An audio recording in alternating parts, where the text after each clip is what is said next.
Good morning, everybody, and a massive warm welcome. It's brilliant to see so many people. I'm Richard Litchfield, Chief Executive of Eastside People, and one of your co-hosts for this morning. Thanks, Richard. So I'm Penny, I'm the Festival Director. Welcome this morning. We're really excited to be here at the start of Trustees Week. A few bits of housekeeping from me before we kick off. So you will have seen that the session is being recorded. If you've booked this session as a single session, you will get the recording within a couple of days. If you're a weekly pass holder, as many of you are, we're going to send you all of the recordings all together at the end of the festival. You've been muted automatically as you've come into the room. Please stay muted to keep the sound nice and clear. If we come to you for a question based on what you might have written in the chat, please note that if you unmute, you will be on the recording. So please don't unmute if you don't want that. Closed captions are available. So if you'd like the subtitles, you need to click CC or closed captions on your device. We'd absolutely love you to use the chat, so please introduce yourselves, share experiences, ask questions, share reflections, share resources. In previous festivals, the chats have been very busy and they are monumentally useful, but for some people, they're a bit of a distraction. So if you prefer to just listen to the speakers and the panel and ignore the chat, please do. We will always read questions out in full from the chat. And when you receive the recording, the chat will be on it. So you'll be able to catch up later if you'd like to. If you don't already have a weekly pass, you can still purchase one right up to the end of the week. So it's £30 for access to all 15 sessions this week, including the recording, so whether you come live or not. We need to mute them. There we go. Thank you so much to Eastside People who have rehomed the festival from getting on board. It's an absolutely lovely home to have. And a huge thank you to the Institute of Leadership, who is our headline sponsor this week. And it's thanks to them that the festival is so accessible and therefore so many people have signed up. And then a final thing, obviously, David Holdsworth, our speaker, is from the Charity Commission for England and Wales. If you are in Scotland or Northern Ireland or indeed anywhere else in the world, just a reminder to check local rules. I don't think we are going to be delving into in-depth legalities today, but please do check what the local regulations say. So thank you, and back to Richard. Thanks, Penny. So I get the best of jobs folks today to introduce this event and at the same time welcome you all to the Festival of Trusteeship, which is absolutely jam-packed. Throughout Trustees Week, the festival is offering 15 sessions of brilliant speakers, lively panel debates, and practical tips. I'm underlining there the practical element of all these sessions. And as Penny just alluded to then, it was about a year ago that Penny called me on behalf of the board of Getting on Board at the time to ask if Eastside People would be interested in taking on and rehoming the festival. As a social enterprise, we deliver consultancy and recruitment services, and part of that mission is to provide resources, guidance and education for sector leaders. So we jumped at the chance and have been absolutely thrilled and proud to become the festival's host. Although we did insist on one condition, that Penny come and help us and continue what she'd started by leading the delivery of this. If you know Penny well, and indeed Fiona McCoulson, another colleague from Getting on Board days who has joined the team, it won't be any surprise at all that it's been a brilliant collaboration for the whole of the last year. And folks, I've got another little secret to let you in on. That late last night, as the team were putting together the final little bits and pieces for the event, I was told by a colleague that we've now had 1,755 bookings, which is absolutely amazing. Thank you all. And I'm sure you'll agree that if nothing else, it just illustrates that there really is such an appetite for good quality learning and development for trustees. So what to expect this week? Well, you'll find that we haven't tinkered with the ethos of the festival.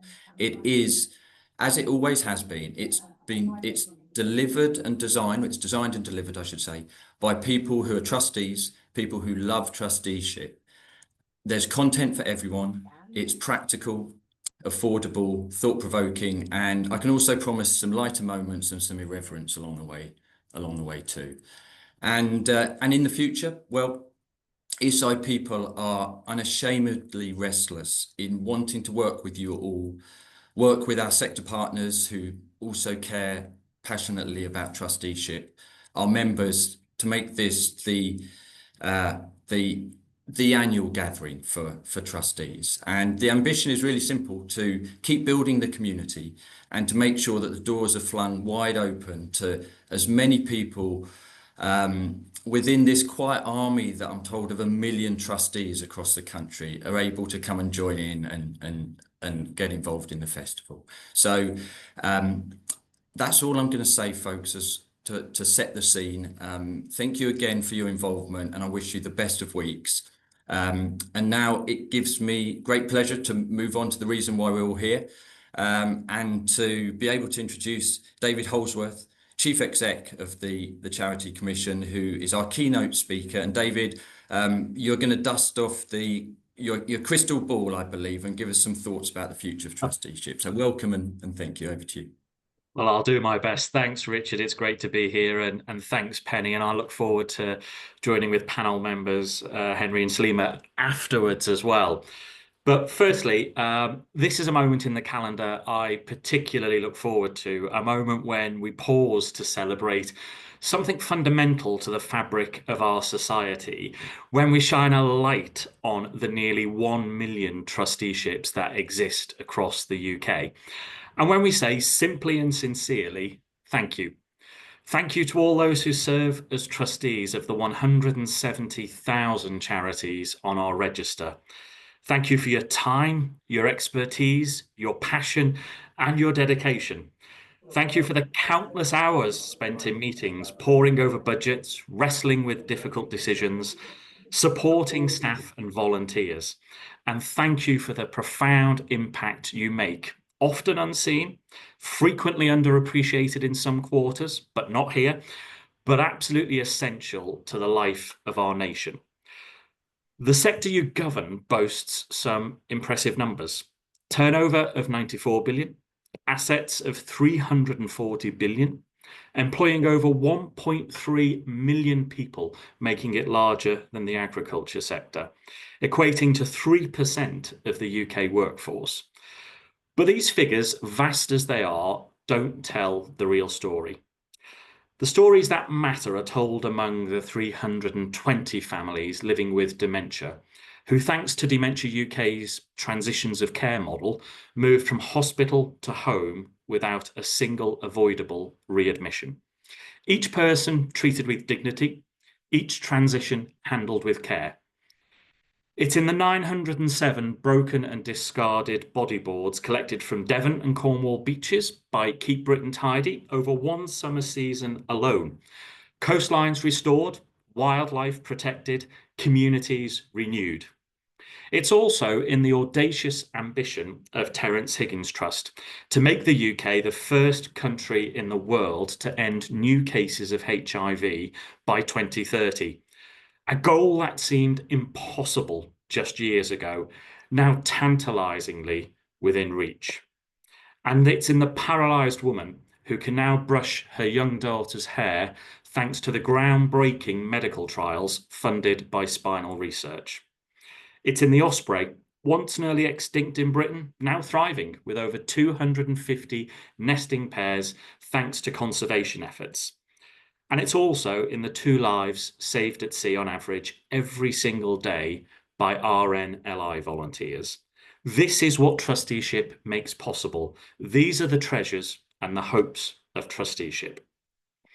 So if charities are the buildings that house our nation's compassion and ambition for a better world, then trustees are the architects designing the structures, ensuring the foundations are sound, adapting the blueprints as times change and needs evolve, looking ahead to what might be needed in future. And like any good architect, you can work largely behind the scenes. The public sees the finished building, the food bank, the refuge, the conservation project, the community centre. They experience the services, witness the impact, feel the difference, but they rarely see the careful planning, the difficult decisions about resources and priorities, the governance frameworks that ensure everything is built on solid ground. Yet without you, without that architectural vision, without that structural integrity, even the most passionate mission would eventually crumble. Trusteeship is, in essence, a form of civic architecture.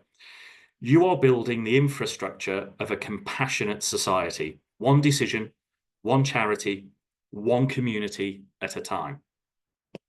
So today, as we launch Trustees Week, I'm particularly pleased that we can also reflect on the findings of the most comprehensive research ever undertaken into trusteeship in England and Wales. Working with Pro Bono Economics, earlier this year, we published analysis of over 2,000 responses from trustees. And the results should give us all cause for optimism. The vast majority of trustees, 8 in 10, say they would recommend the role to others. 8 in 10, that's a remarkable endorsement, and it speaks to what those of us who have served as trustees already know, that whilst trusteeship is undoubtedly a significant responsibility, it's also hugely, hugely rewarding. The research reveals the multiple benefits trustees gain from their service.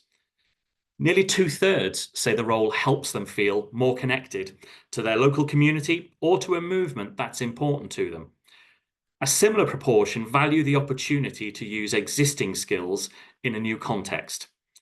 For younger trustees in particular, over half report that trusteeship supports their career development, whilst older trustees cherish the opportunity to give something back and the connection it gives. More than 9 in 10 trustees report understanding their roles and responsibilities, and importantly, feeling qualified to fulfill them. Most feel positive about board dynamics and their relationships with staff and volunteers. In short, trustees are immensely positive about their experience. So the future of trusteeship, planting forests, not just trees. So it's not to the past I want to focus today, it's the future. Because Trustees Week isn't only about celebrating what is, it's also about imagining what could be. It's about investing in hope. There's an ancient proverb that says, "Society grows great when old men plant trees in whose shade they shall never sit." I've always found this a powerful metaphor for trusteeship. When you serve as a trustee, you're not just tending to the immediate needs of your charity, important as that is, you're also planting seeds for the future.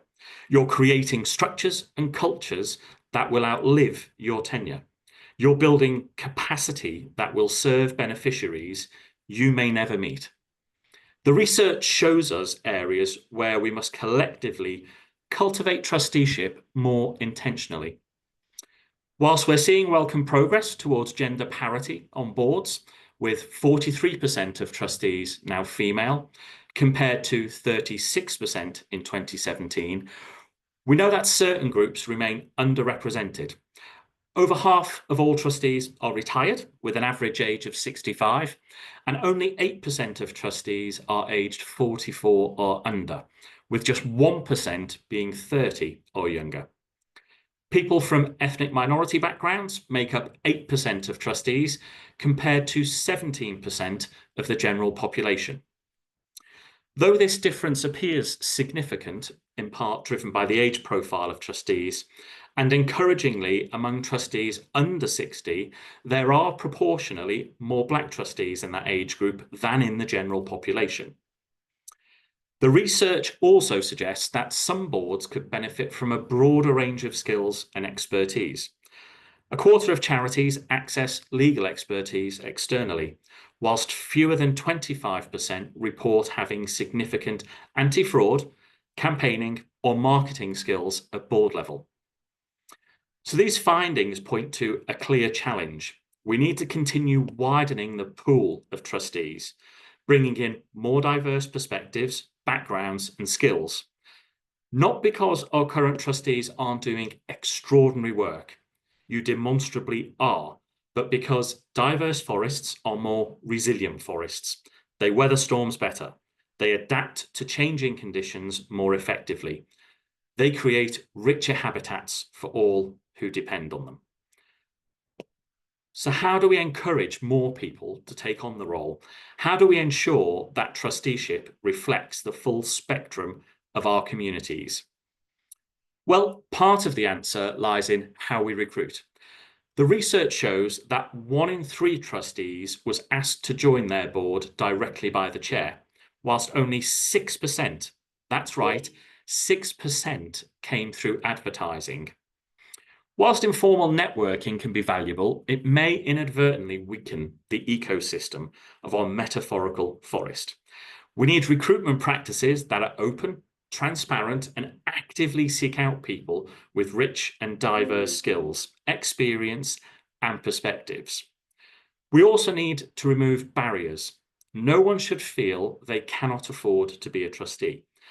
And that's why we've made clear that trustees are entitled to have their reasonable expenses reimbursed, including childcare, travel costs, and meals when acting on behalf of their charity. Trusteeship, we are clear, should be accessible to all who have the skill and, importantly, the passion to offer. And we need to talk more openly about what trusteeship offers. The research shows us that trusteeship brings professional development, a sense of purpose, expanded social circles, and the deep satisfaction of making a positive impact. For many, it connects them to causes they care passionately about, whilst also allowing them to use their skills in new and meaningful ways. Trusteeship is not a one-way street, but a junction where personal growth meets social impact, where individual skills meets collective purpose, where the work you do for others enriches your own life, often in unexpected ways, and I speak from personal experience. At the Charity Commission, and keeping to the natural analogy, we see our role rather like gardeners, tending to the conditions that allow trusteeship to flourish. We can't make trustees grow, that's down to you and the sector, but we can ensure that the soil is fertile, that obstacles to growth are cleared away. Our 5-year strategy makes clear that ensuring trusteeship is and remains an attractive proposition really is an important part of our work. We've transformed our guidance offer, making it clearer, more accessible, and more responsive to trustee needs. Earlier this year, we published refreshed guidance on finding new trustees with updated advice on recruitment processes and how to cast the net wider. We want to help you build boards that reflect the communities you serve and bring the full range of skills your charity needs. And we're bringing our guidance directly to you rather than waiting for you to come to us. We've just launched the latest iteration of our trustee campaign, which offers new resources to help trustees strengthen their charity's financial resilience. This responds to findings from our recent charity sector risk assessment, which identified financial resilience as among the most serious risks facing charities today. The campaign provides online guidance and a financial health check tool to help trustees better understand and manage their financial responsibilities. The campaign aims to bring resources to trustees, offering in-the-moment guidance and support that responds to the real challenges charities are facing now. So as we launch Trustees Week, I want to leave you with this thought. Trusteeship is an act of radical optimism. In a world that can feel increasingly uncertain, where challenges sometimes seem overwhelming, where it would be easier to retreat into cynicism or passivity, you choose instead to lean in. You choose to believe that things can be better. You choose to invest your time, your skills, your wisdom in making that better future real. That's extraordinary. And that's what makes our society rich in the truest sense. Rich in compassion, rich in solidarity, rich in hope, not hate. The charity sector is not a nice to have operating in the margins of society. Charities are civil society. They provide vital services, support the most vulnerable, and make communities stronger and more connected. And you, the trustees, are the beating heart that keeps all of this alive. So to everyone already serving, your work is seen, it's valued, and it's appreciated. You are investing not only in your charity's present, but in the future we all want to see. And to everyone considering trusteeship, there's no better way of making a difference. The forest is growing, the architecture is taking shape. Please step forward and add your contribution.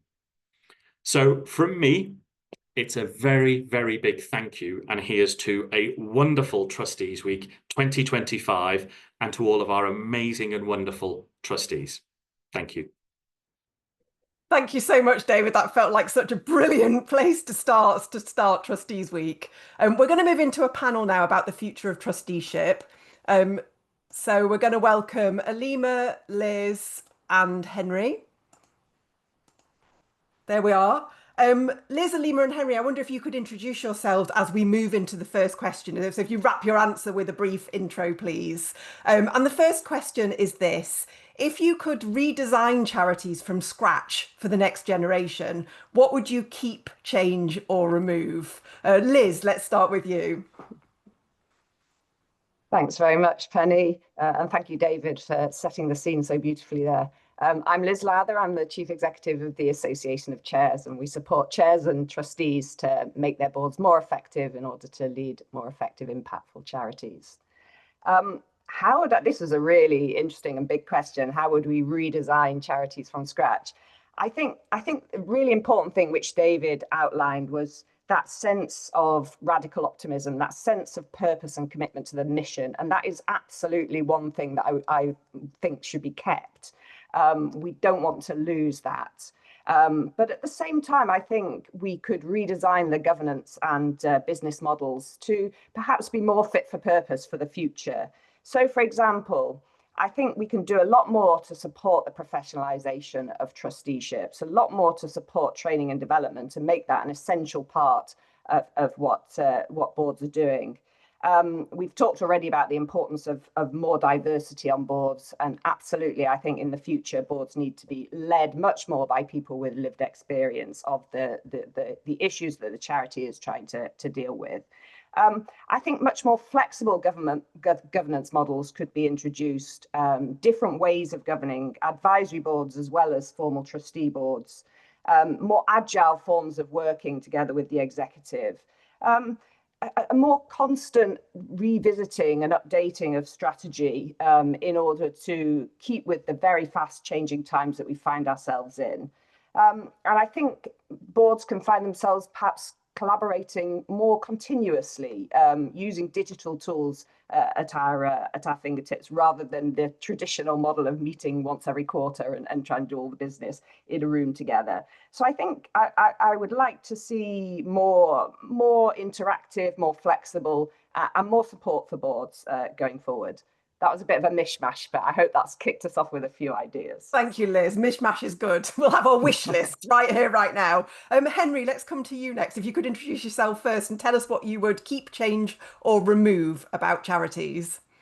Yes, thank you. Hello, everyone on the call. It's lovely to start Monday morning with all of you. I'm Henry Hughes. I am a Deaf Olympian. I'm going to represent Great Britain at the Deaf Olympics in 2 weeks, so it's great to do this beforehand. I'm also a trustee for Broad Racial Diversity UK, White Ribbon, and Stephen FC Foundation. So yeah, I got my hands stuck in many things. I'm also the co-chair of the I Will movement, supporting young people right across the country. So I have a lot of things on my plate, but it's a great joy. As David said, it's my forest. This is my forest, and the charity sector is the greatest story that's ever been written, and it's always going to continue to be written. What to do redesigned charities? Well, the question says the next generation, but I'm saying it's actually the now generation. I think, like you said, as from a young person and from a young trustee's point of view, under 1% of trustees are under the age of 30. So there are people out there that need help, that are championing young trusteeship. And I think the now and the future is to redefine what that means, redefine how we can get more young people involved. And I asked a friend of mine a few weeks ago why she couldn't be a trustee, because she would have been a great trustee. And she told me something that really opened my eyes. She told me that trusteeship is a privilege in many, many cases, and young people can't be a trustee because they're either young carers looking after their mum and dad and family members, or they have to go to university to make sure they have the skills and the degree or the apprenticeship to go into the workforce. And to fill in that time with trusteeship on top of that is really inaccessible. And my mission is to try and make sure we can build practices and build a pathway so that young people feel like they can access that, because a lot of the charity sector serves young people, it serves children, and I think that we need to move into a time, if we're going to get more radical about it in an urgency perspective, to start thinking how we're going to do that. And in one of my boards, Board for Racial Trustee Diversity, I really champion on pathway to trusteeship so that it's led by a young person, it worked with young people to make sure that the next generation of young people are coming through. And I want everyone to think today is that, are there young people in your community that you think you can go out and ask them to join your board, or even be mentoring to join your board? Because that's how we start ticking that dial to change that 1% to 2% to 3% to 4% to where we want to get to. So thank you. Thank you, Henry. A real call to action there. And we have a session on young trusteeship later this week, which people might be interested in. It's on Wednesday evening at 6 p.m. It's free of charge. It's called Young Trustees Wanted, Unlocking the Next Generation. And the chair and the whole panel are all trustees under 30. So please come along if you're interested in talking more about that. Aleema, let's come to you. What would you keep, change, or remove about charities? So hi, I'm Aleema, and I am a Muslim woman who comes from many lands and really have a lot of pride in my history in Tanzania and Canada and India and here. The reason I'm here today is because I'm the co-chair of Peace Direct, and I also do similar work, governance work in a similar role in the NHS. Which is regulated separately, but the work is actually quite similar. And in my day job, I actually support organizations on matters of leadership and governance. So questions around governance are at the heart of what gets me excited and gets me out of bed in the morning.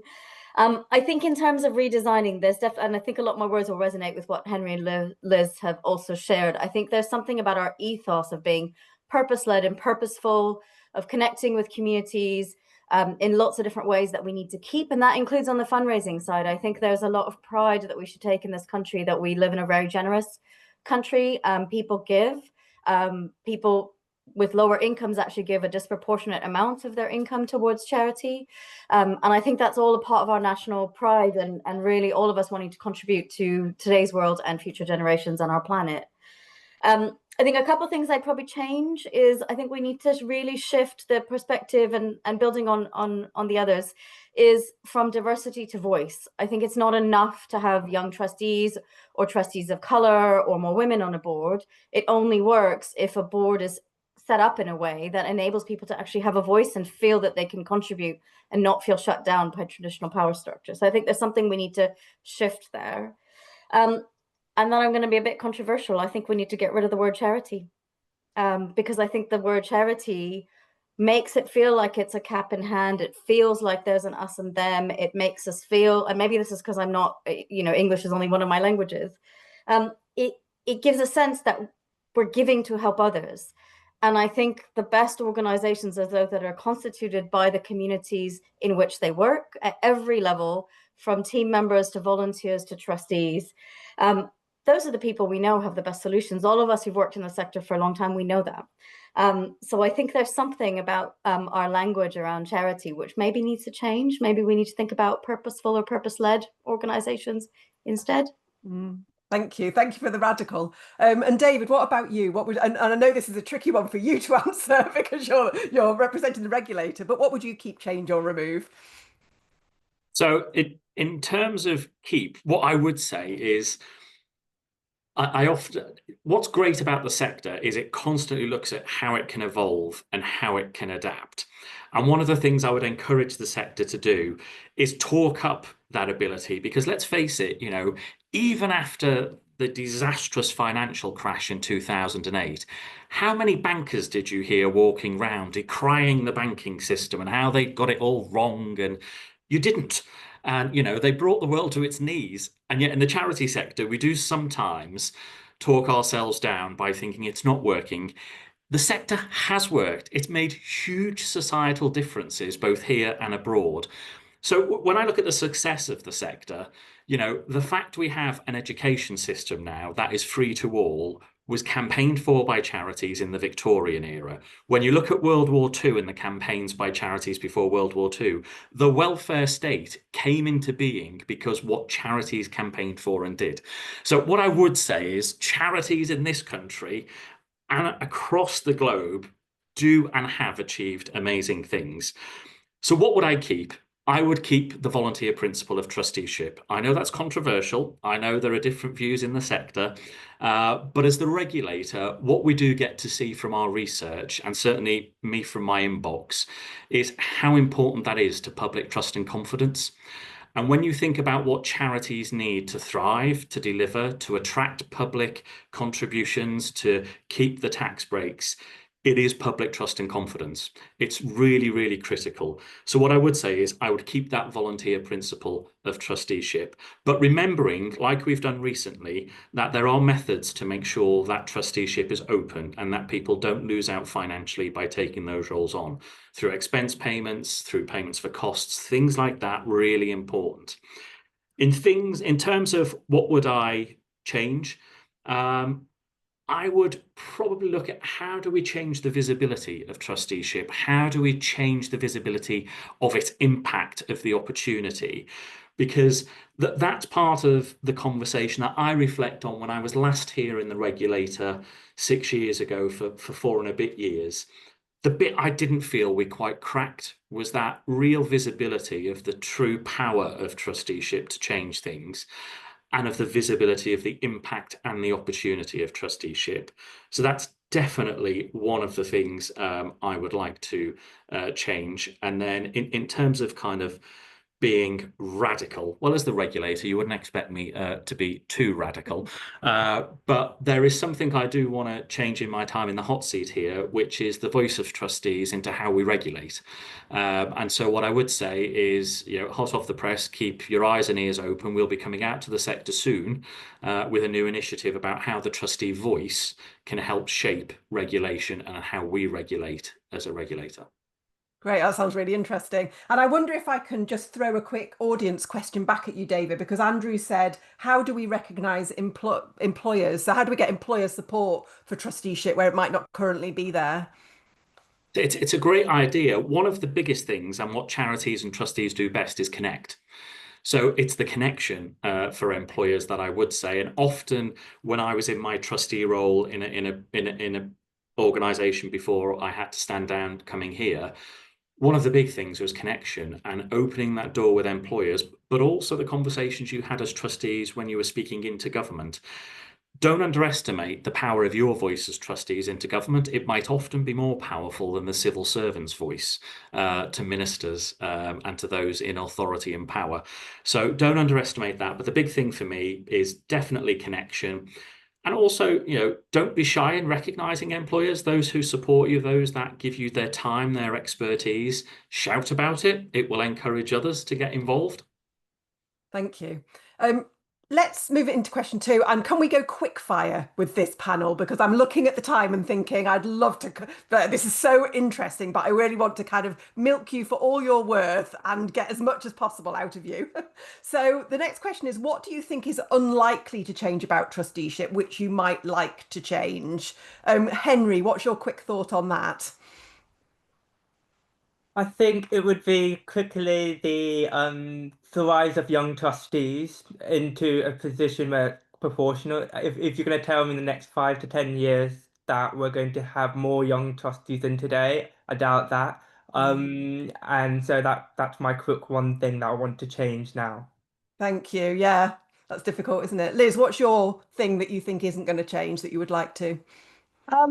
I think it'd be great if limits on service for boards would be a maximum term would be enshrined in law rather than just guidance, which it currently is. It's advised by the Charity Governance Code, but let's make that something so that we can renew our boards more. Yeah, so term limits and using term limits. Aleema, what do you think isn't going to change that you would like to? Well, I'm very excited by you, David. I worry that our sort of risk-averse approach to trusteeship isn't going to change, and I think we need to really reframe that paradigm to what's the risk of not doing something rather than what's the risk of doing that thing. Yeah, thank you. And actually, I'll just plug, we've got a session on risk this week, which is tomorrow at 12:30. Risk it for a biscuit. Our trustees playing it too safe. So if that's something you're particularly interested in, please come along. David, what do you think isn't going to change that you would like to see change? The need for trustees, let's face it, if our charities achieve their purpose, they do themselves out of business.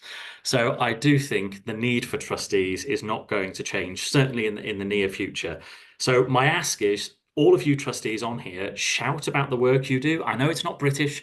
I know boasting and champion, it's just not. But please do shout about it, because one of the biggest barriers we have is people not knowing the great work you do. Thank you. Let's talk about innovations in governance. So what innovations in governance? So for example, co-chairing, paying trustees, shadow boards, which of those and others do you think might become mainstream? And Aleema, let's start with you because I know you're a co-chair.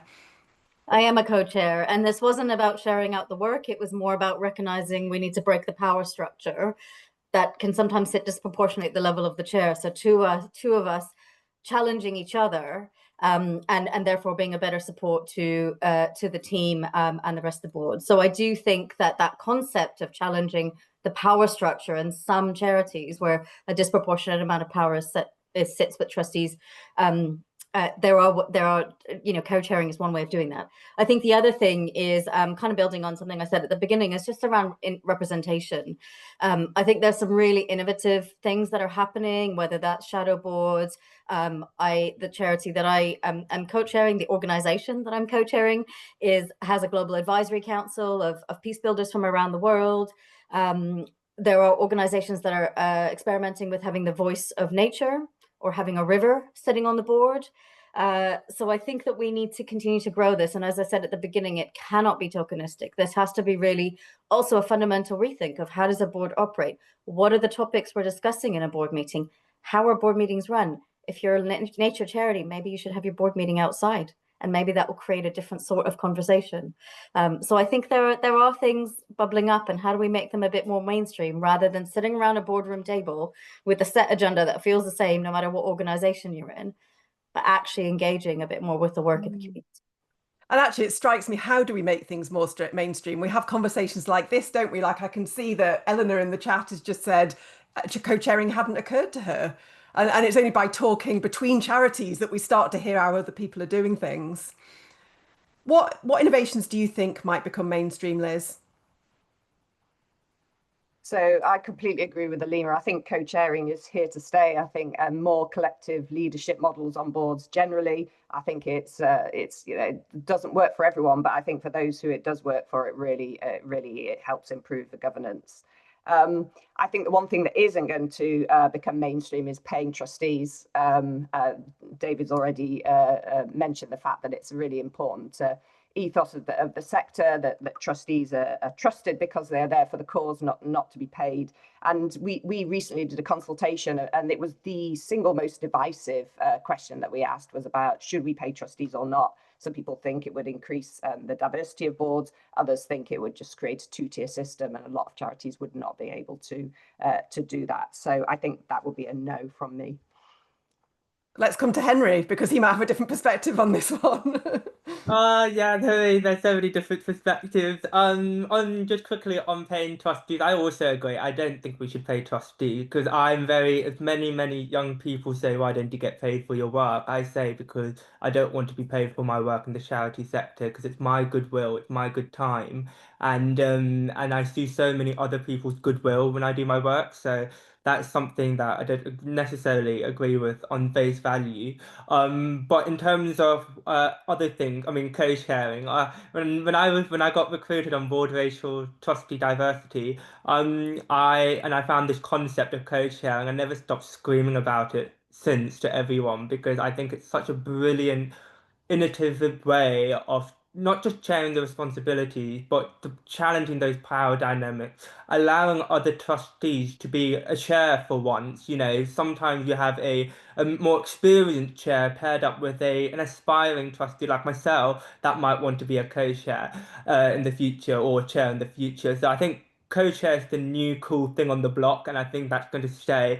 From a youth perspective, I think that youth boards should be something that we should be implemented. On one of my charities that I'm a youth board member for, Mental Health Innovation, before it was merged, we were with the mix, and the youth board were really crucial in having a say in the direction of the organization because it was an organization for young people.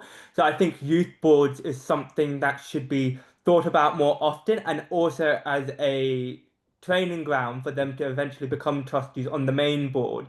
Number of young people that are on youth advisory boards, youth panels, youth councils, etc., didn't realize that trusteeship was the next step. I thought trusteeship was the next step after being on youth advisory board, but no one has ever thought of it. And I'm like, well, isn't it not the perfect place to learn the ground, to learn yourself, to learn your story, to take it up to the next level, to become a decision maker? And that is something that I've been championing more often, and that's something I would love to see more in the future.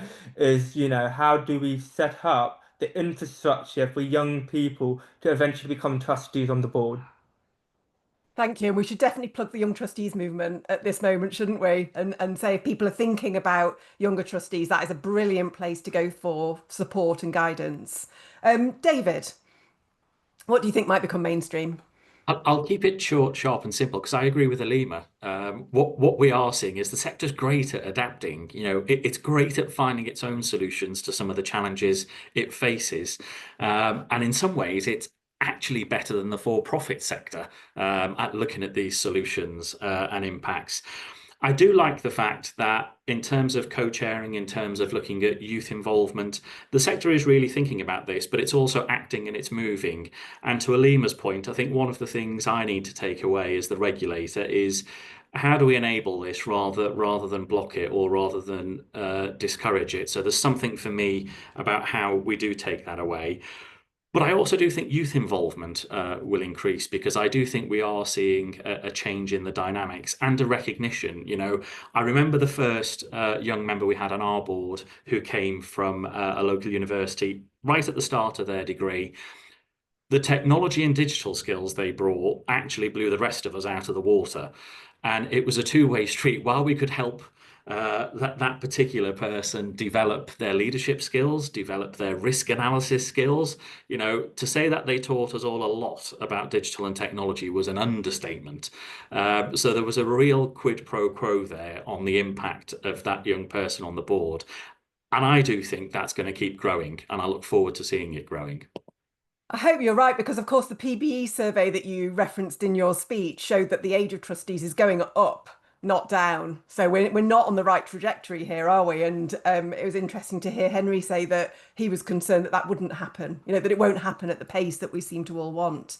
I think this leads nicely into my next question, which is, I'm thinking about your forests and your soil analogies, David. How can trustees be better supported? So yes, there are things we can do charity by charity, but actually I'm thinking about what can we do together as a sector and as the regulator to make the soil more fertile, in David's analogy. What are the things that we need to do to better support trustees? Liz, I'm going to come to you because it's very much within what the Association of Chairs is doing, isn't it?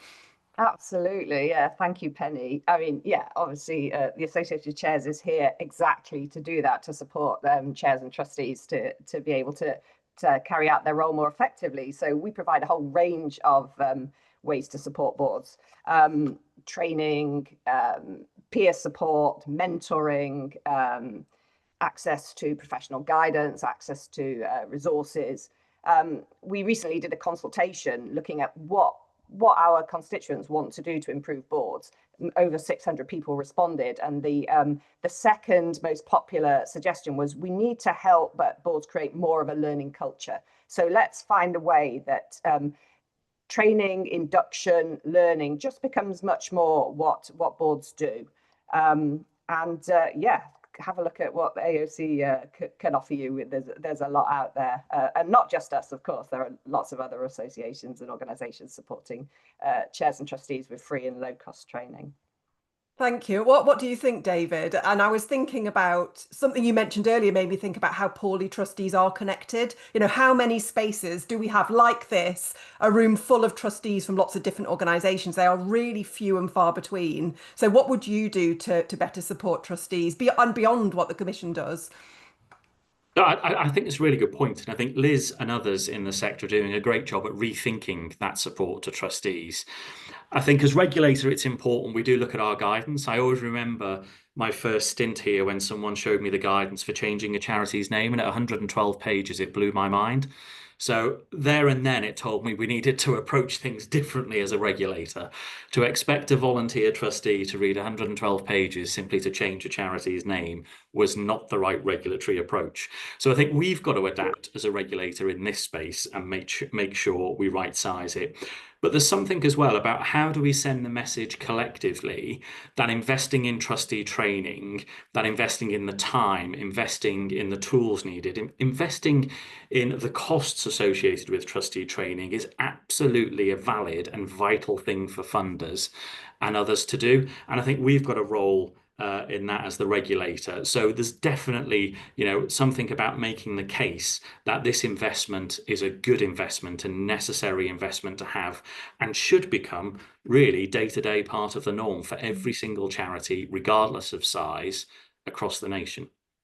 Thank you. And on your guidance point, a really good suggestion from Jane in the chat, who says it would be really helpful if the Charity Commission could run a webinar each time it launches a new piece of guidance or a significant change is made to existing guidance. So I guess another way of making it accessible. Yeah, really good point. Aleema. So something I've been thinking about, I've had similar roles or have similar roles in the NHS and in higher education, and just recognizing that there are a lot of similar challenges, albeit more for larger charities than probably smaller ones. How are we sharing guidance and innovation and so on across sectors? I think that's one. Second, I was speaking to an organization recently that reinforced an experience I'd had a number of years ago. Is they were thinking about what model they wanted, and whether that was going to be a charity, whether that was a community interest company, whether it's a not-for-profit company.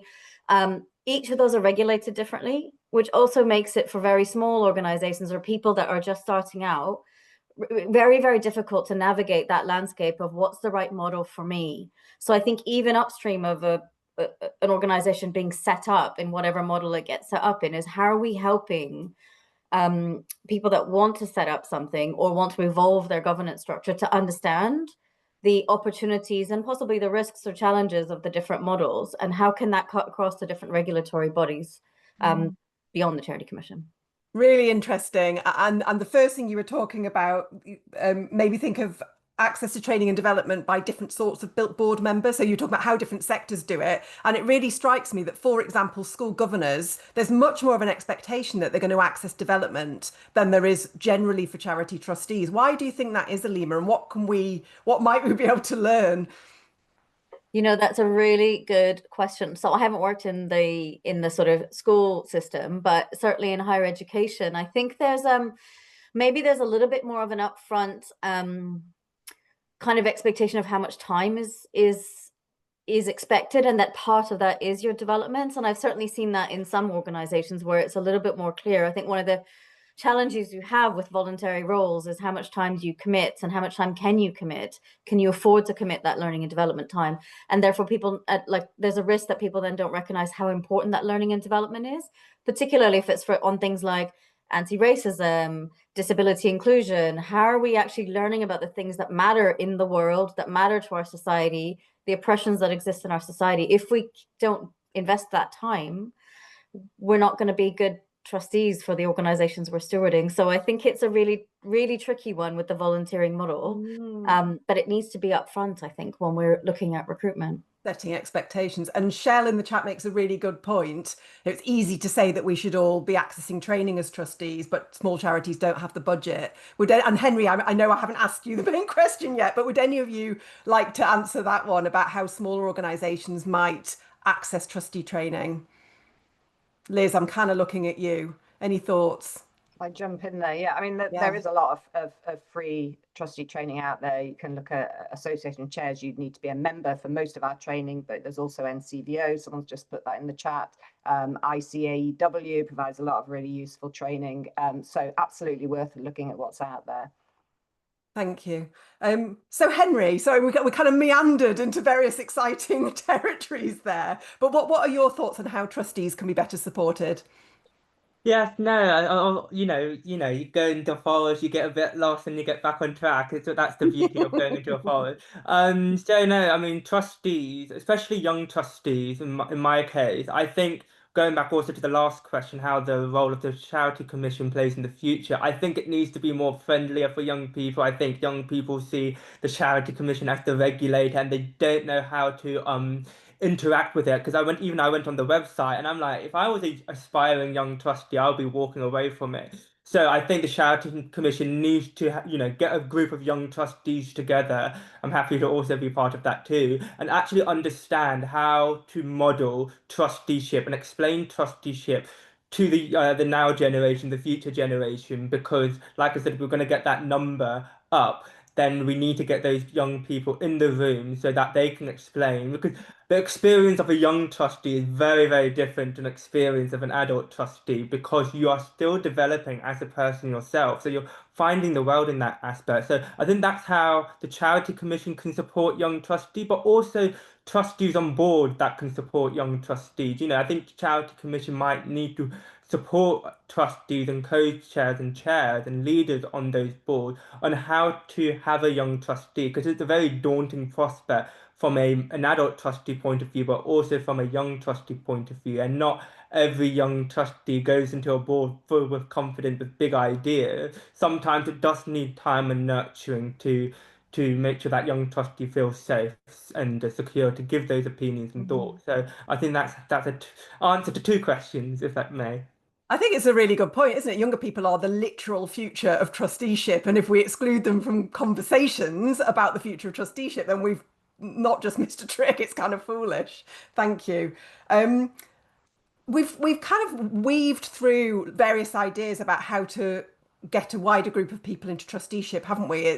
We've mentioned it several times in several different answers. And David, you started to talk about the perception of trusteeship, and there's some conversation in the chat about Aleema's point about, is charity the right language? People are talking about whether trustee is the right language.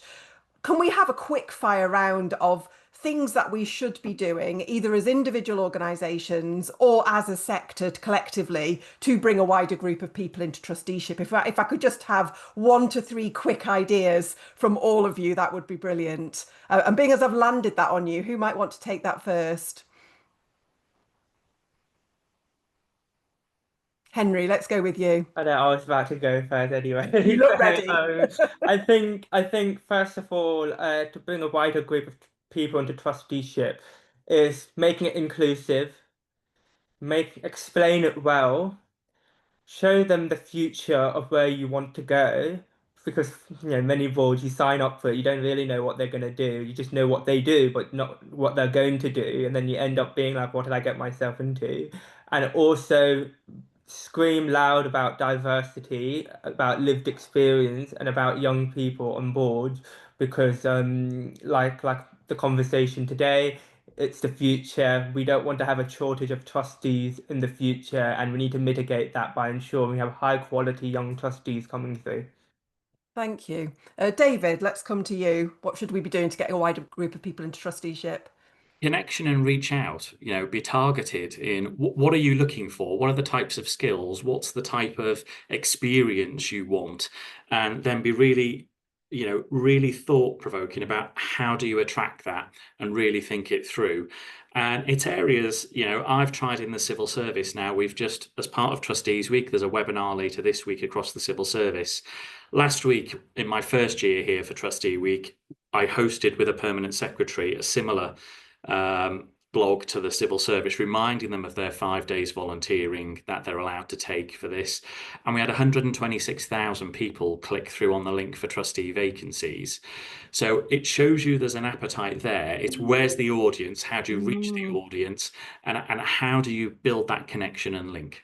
And that goes back to Andrew's point about employers, doesn't it? That employers give us access at a scale that, that's just an astonishing number of click-throughs, isn't it? Who's in your area? Where do you want to go to? There's universities in every area of the UK. They've got great people who are going to leave, and they'll need experience on their CV as well as their technical qualifications. It's a perfect match if we can make it work and rebuild some of those connections.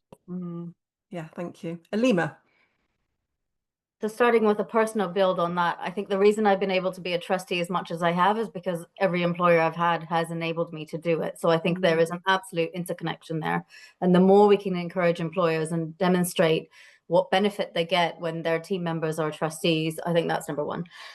Number two, I think it's connecting with networks closer to the people in the communities that organizations are seeking to serve. So shout out for Board Racial Diversity UK, actually, because there's some brilliant guidance on their website of how to get more people from different ethnic backgrounds onto boards, and how to write your adverts in a more compelling manner that are, it's like I'm reinforcing some of Henry's points, but I really just want to shout out that there is some good guidance out there. And if that can be amplified a bit more, that would be brilliant. And more guidance like that, I think, is just really valuable because it's a service to the wider sector. And even guidance on some of the, maybe guidance is the wrong word, but sort of a bit more storytelling around some of these innovations in governance that make it more interesting for people who kind of look at the trustee model and say, that's not for me. How can we kind of share some of these more innovative ways that boards are evolving? Great, thank you. And Liz, final word from you. Yeah, I mean, I totally agree. We need to encourage employers to give more time off for trusteeships. I agree. I'm surprised that I think David said 6% of boards are using open recruitment. I think that absolutely open recruitment has become much more the way forward.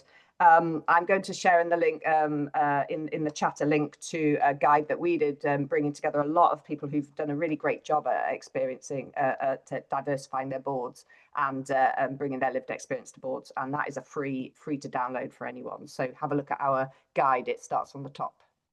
Great, thank you. I'm going to bring us to a close so that we can finish on time. Thank you so much for such a fascinating and wide-ranging discussion. Thank you so much for attendees. There are literally hundreds of messages in the chat. I'm going to have fun reading them in detail later. Thank you all very, very much. Today we've got 3 further sessions. So at 12:30, we've got Crisis Sorted, a Trustee's Toolkit for Tough Times. At 4:30 this afternoon, we've got Governance Hacks, Easy Wins for Your Board. And at 6 p.m, we've got a really key session, which is What is a Trustee and How do I Become One? So if you're an aspiring trustee, or if you know somebody who you think could be an aspiring trustee, or somebody curious about trusteeship, that last session is free of charge. Please do highlight it to people. We'd love to have as many people as possible come along to that.